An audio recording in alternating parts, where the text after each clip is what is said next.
तो hello student, मैं हूं आपका विमलेश सर। और आज हम लोग का जो लेक्चर सेकंड नंबर है बच्चे, ये लेक्चर है बल्ज-स्कीमन रिएक्शन पर। और ये हमारा लेक्चर 2 होने वाला बच्चे, ये नेम रिएक्शन का लेक्चर 2 है, जिसमें हम लोग आज स्टार्ट करने वाले बल्ज-स्कीमन रिएक्शन। तो चलते हैं और इस पर बात करते हैं। सबसे पहले बच्चे इसकी रिक्वायरमेंट आपको जानना पड़ेगा कि इस रिएक्शन की रिक्वायरमेंट क्या है। जैसे कि आपको हमने बताया है कि कोई भी हम नेम रिएक्शन की बात करें, उसमें हम बात करेंगे, इसमें दो चीज की रिक्वायरमेंट होते हैं बच्चे। एक तो डायजोनियम साल्ट का रिक्वायरमेंट होगा और एक फ्लोरो बोरिक एसिड का रिक्वायरमेंट होगा। डायजोनियम साल्ट क्या होते हैं बच्चे? तो ये बेंजीन के साथ N2 N2+ और Cl- जुड़ा हुआ रहेगा। समझ गया बच्चे?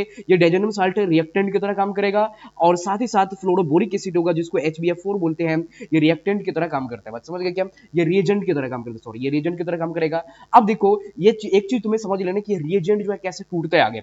ये HbF4 आगे दो प्रकार से टूटता है। सबसे पहले तो ये H+ और BF4- में टूटेगा। फिर ये BF4- आगे जाकर के ये भी BF4- आगे जाकर के F- में टूटेगा और BF3 में टूटेगा। अब हम इनके मैकेनिज्म की बात कर रहे हैं।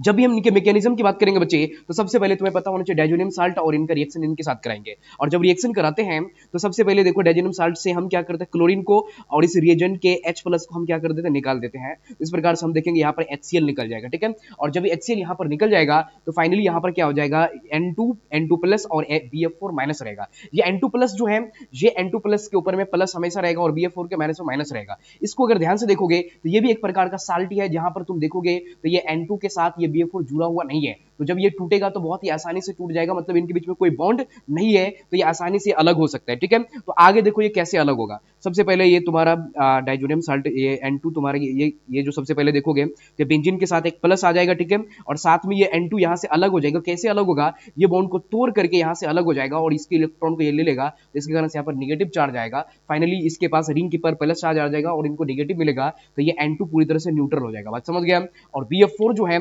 BF4- जो है, ये ऑलरेडी अलग है ना, जब साल्ट है तो वो अलग ही समझो है, ठीक है। अब देखो ये आगे क्या हो जाएगा, ये BF4- कुछ इस प्रकार से टूट जाएगा, BF3 और F- में टूट जाएगा, ठीक है। अब देखो यही BF-, ये जो F- है, ये F- अब अटैक कर देगा ये प्लस पर, है ना। ये जो तुमको रिंग में जो पॉजिटिव चार्ज दिख रहा है, इस पर अटैक कर देगा और अटैक करने के बाद फाइनली क्या कर जाएगा, ये बॉन्ड बना लेगा और इस प्रकार से हमारा फाइनल प्रोडक्ट बन जाएगा। ये एकदम सिंपल सा इनका मैकेनिज्म था, जो मैकेनिज्म तुम देखोगे तो इस प्रकार से कंप्लीट होता नजर आ रहा है। हमारा यहाँ पर फ्लोरीन अटैच हो चुका है। बात समझ गया क्या? यही इनका मैकेनिज्म होता है। अब आ जाते हैं इनके नेक्स्ट पॉइंट पर, डायरेक्ट मेथड। डायरेक्ट मेथड बहुत ही आसान है। सिंपली तुम्हारे पास क्या होना चाहिए, बोलो? सिंपली तुम्हारे पास ये होना चाहिए, तुम्हारे पास N2+ और Cl- ये डायजोनियम साल्ट होता है। इस पर हम लोग रिएजेंट क्या करते हैं, HbF4 का उपयोग करते हैं, HbF4, और फाइनली क्या हो जाता है, फ्लोरिनेशन हो जाता है ना। इसके जगह पे फ्लोरीन आ जाएगा, N2+ Cl- के जगह पे फ्लोरीन का अटैचमेंट हो जाएगा, ठीक है। ये हमारा डायरेक्ट मेथड हो गया। अब इनके एग्जाम्पल की बात करेंगे तो इनका कोई विशेष एग्जाम्पल होता नहीं, एक ही एग्जाम्पल होता है। इस प्रकार से अगर देखेंगे बच्चे तो एग्जाम्पल सिंपली यही होता है जो तुम अभी रिएक्शन करके हमने तुमको दिखाया है।